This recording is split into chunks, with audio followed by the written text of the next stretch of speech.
పిఠాపురం నియోజకవర్గంలో ఘనంగా నిర్వహించారు. ఈ వేడుకల్లో ఎమ్మెల్సీ హరిప్రసాద్, నియోజకవర్గ ఇన్ఛార్జ్ శ్రీనివాస్ పాల్గొని మొక్కలు నాటారు. సహాయం చేయడంలో మెగా కుటుంబం ఎప్పుడూ ముందుంటుందని అన్నారు. పవన్ కళ్యాణ్ ఆశయాలు కొనసాగించడంలో తాము ఎప్పుడూ ముందుంటామంటున్న ఎమ్మెల్సీ హరిప్రసాద్తో మా ప్రతినిధి చంటి ఫేస్ టు ఫేస్. రాష్ట్ర ఉప ముఖ్యమంత్రి వర్యులు పవన్ కళ్యాణ్ పుట్టినరోజు వేడుకలు ఈ రోజు పిఠాపురంలో ఘనంగా నిర్వహించడం జరుగుతుంది. అయితే పవన్ కళ్యాణ్ విషయంలో అయితే అభిమానాలు పంచుకోవడం అయితే వారి అభిమానులు ఎంతో ప్రాముఖ్యత సంపాదించుకున్నారు. సేవా కార్యక్రమాల్లో అయితేనేమి ఇతర విషయాలు అయితే పవన్ కళ్యాణ్ అభిమానులు ఎప్పుడూ ముందుంటారని చెప్పొచ్చు. అయితే అలాంటి తన పవన్ కళ్యాణ్ పుట్టినరోజు వేడుకలు పిఠాపురం నియోజకవర్గంలోనూ వాడవాడలో ఘనంగా నిర్వహిస్తున్నారు. అయితే ఇప్పుడు ప్రస్తుతం మన ఎమ్మెల్సీ హరిప్రసాద్ గారు మన మధ్యన ఉన్నారు. వారు పవన్ కళ్యాణ్ పుట్టినరోజు వేడుకల్లో పాలు పంచుకున్నారు. అయితే వారు అభిమానులతో పాటు ఈ సేవా కార్యక్రమంలో పాల్గొనడం ఏ విధంగా అనిపిస్తుందో మనం అడిగి తెలుసుకుందాం. చెప్పండి, ఈ పవన్ కళ్యాణ్ పుట్టినరోజు వేడుకల్లో భాగంగా అభిమానులతో పాలు పంచుకోవడం ఏ విధంగా అనిపిస్తుంది? ఏటా జరిగే కార్యక్రమం అండి ఇది. ఆయన జన్మదినాన్ని సేవకు అంకితం చేస్తారు జన సైనికులంతా. ఉదయం నుంచి వైద్య శిబిరాలు, మొక్కలు నాటే కార్యక్రమాలు ప్రారంభించాము. ఈ రోజంతా ఇవే కార్యక్రమాలు ఉంటాయి. అయితే విజయవాడ లాంటి ఫ్లడ్ ఎఫెక్టెడ్ కార్యక్రమాల్లో మాత్రం జన సైనికులంతా సహాయ కార్యక్రమాల్లో పాల్గొంటున్నారు. బాధితులకు మంచినీరు, ఆహారం, పిల్లలకు పాలు ఇటువంటి అందజేసే కార్యక్రమాలు ఉన్నారు. ఈ రోజంతా జన సైనికులు రాష్ట్ర వ్యాప్తంగా, అదేవిధంగా తెలంగాణలో కూడా పూర్తిగా సేవా కార్యక్రమాల్లో నిమగ్నమై ఉన్నారు. సార్, అన్నగారు ఏర్పాటు చేసిన రక్తదాన శిబిరానికి పవన్ కళ్యాణ్ కూడా పూర్తి మద్దతు ఇస్తూనే అభిమానులు కూడా రక్తదాన శిబిరాలు ఎక్కువగా ఏర్పాటు చేసిన నేపథ్యంలో దానిపై మీ అభిప్రాయం చెప్పాలి. పవన్ కళ్యాణ్ గారి కుటుంబం అంతా ఈ రక్తదానంతో వారు ఎప్పటి నుంచో సేవలు అందిస్తున్నారండి.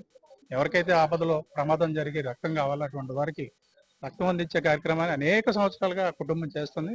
అందులో భాగంగానే ఇప్పుడు కూడా రక్తదాన శిబిరాలు జరుగుతున్నాయి.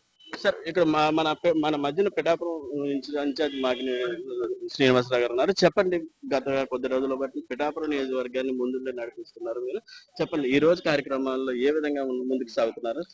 గత అనేక సంవత్సరాలుగా ఈ కార్యక్రమాలు జరుగుతున్నాయి. అయితే గతంలో కంటే భిన్నంగా ఇప్పటి మా శాసనసభ్యులు, ఈ రాష్ట్ర ఉప ముఖ్యమంత్రి పవన్ కళ్యాణ్ గారి నేతృత్వంలో వారి శాఖ వారికి ఇష్టమైనటువంటి ఈ పర్యావరణం మీద కోసమని ఈ మొక్కలు నాటే కార్యక్రమం చేపట్టాం.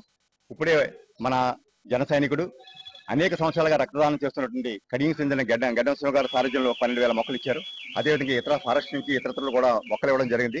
అవన్నీ కూడా ఇక్కడ ఈ చేసే కార్యక్రమం ఈ రోజు చేపట్టామండి. గతంలో ఎప్పుడూ మా అభిమానులు వాళ్ళు చేసుకుంటారు, కేక్ కటింగ్ అన్ని చేస్తారు, ఈ ఏడాది కూడా చేసుకుంటారు. దానితో పాటుగా ఏదైతే మా అధ్యక్షులకి మనసుకు అత్యంత దగ్గరగా ఉండేటువంటి ఈ కార్యక్రమాన్ని కూడా మేము భారీ ఎత్తున పిఠాపురం నియోజకవర్గంలో చేస్తున్నాం. ఈ రోజు పిఠాపురం శాసనసభ్యులు కొణిదెల పవన్ కళ్యాణ్ గారు, అలాగే ఆంధ్రప్రదేశ్ రాష్ట్ర డిప్యూటీ సీఎం కొణిదెల పవన్ కళ్యాణ్ గారు పుట్టినరోజు సందర్భంగా రాష్ట్ర వ్యాప్తంగా పర్యావరణాన్ని పరిరక్షించే విధానాన్ని ఈ రోజు మా అధినాయకుడు ఆదేశాల మేరకు ప్రతి స్కూల్లో, ప్రతి విద్యార్థి స్కూల్లో కానీ ప్రతి మంచి కార్యక్రమాలు చేపడుతున్నాం. మొక్కల కార్యక్రమం నాటపడుతున్నాం. ఈ రోజు ఈ కార్యక్రమాన్ని పవన్ కళ్యాణ్ ఆదేశాల మేరకు చేస్తున్నాం.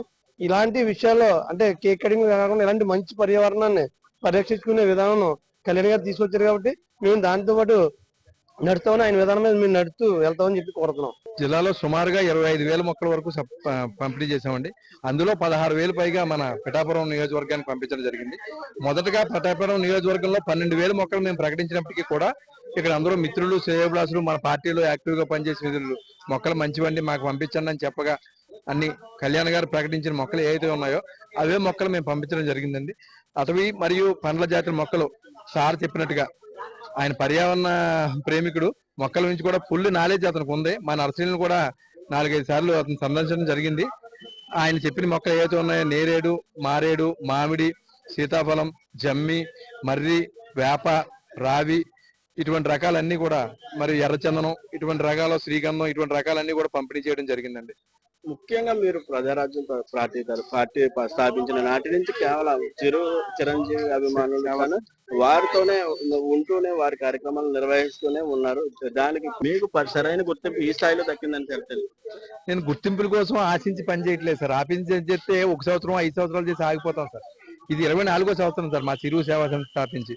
చిరంజీవి గారి మీద, మెగా ఫ్యామిలీ మీద అభిమానంతో మేము ఇన్నాళ్ళు జర్నీ చేస్తున్నాం సార్.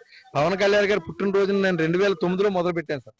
అప్పటి నుంచి కూడా 2009లో అప్పటికి ఎవరో యాక్టివ్ ఆయన పార్టీలు పెడతారని తెలియదు, అది ఇలా ఇంత యాక్టివ్గా ఉంటారని తెలియదండి. ఆయన మీద, ఫ్యామిలీ మీద అభిమానంతో 2000 సంవత్సరంలో చిరంజీవి గారి పుట్టినరోజులు కానీ ఆ సేవా కార్యక్రమాలు కానీ పిలుపునిచ్చిన కార్యక్రమాలు కానీ చేయడం మొదలు పెట్టాను.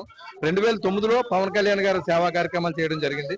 మా జిల్లా అధ్యక్షులు మాకు వై శ్రీనివాస్ గారు అని రాజమండ్రి మిత్రులు ఉన్నారు. ఆయన ఆల్రెడీ రాజమండ్రి టౌన్ ఇప్పుడు అధ్యక్షులు మున్సిపల్కి జనసేన పార్టీకి. అతని సారథ్యంలో రమణం సోమనాథ్ గారి సారథ్యంలో పూర్వం నుంచి ఈ గత 24 సంవత్సరాల నుంచి చేస్తున్నాం. అది మా యువత అందరి సమిష్టి కృషి అండి. 40 మంది కుర్రోళ్ళు ఇప్పుడు మా సేవా సంస్థ తరఫున ఉంటారు. నిజాయితీగా ఏం ఆశించకుండానే ఆ మెగా ఫ్యామిలీ అభిమానంతోనే అప్పటి నుంచి ఇప్పుడు దాకా కార్యక్రమాలు చేస్తున్నాం సార్. పదవులు ఆశించో లేదా వేరే ఇతర ఆశించో మేము చేయలేదు సార్.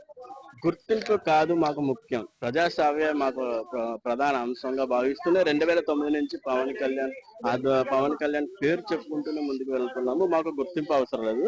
ప్రధానంగా పవన్ కళ్యాణ్ ఏదైతే సేవాభావంతో ముందుకు వెళ్తున్నారో అదే విధంగా మేము సేవాభావంతో చిరు సేవా సమితి ఆధ్వర్యంలో మొక్కలు నాటే కార్యక్రమంతో పాటు పలు వైద్య శిబిరాలు కూడా నిర్వహించడం జరిగిందని ఇప్పటికే గడ్డం శివ పేర్కొన్నారు. రానున్న రోజుల్లో ఇటువంటి కార్యక్రమాలు మరిన్ని నిర్వహిస్తూ మరింత ముందుకు వెళ్ళడం జరుగుతుందని గడ్డం శివ గారు మనతో చెప్పారు.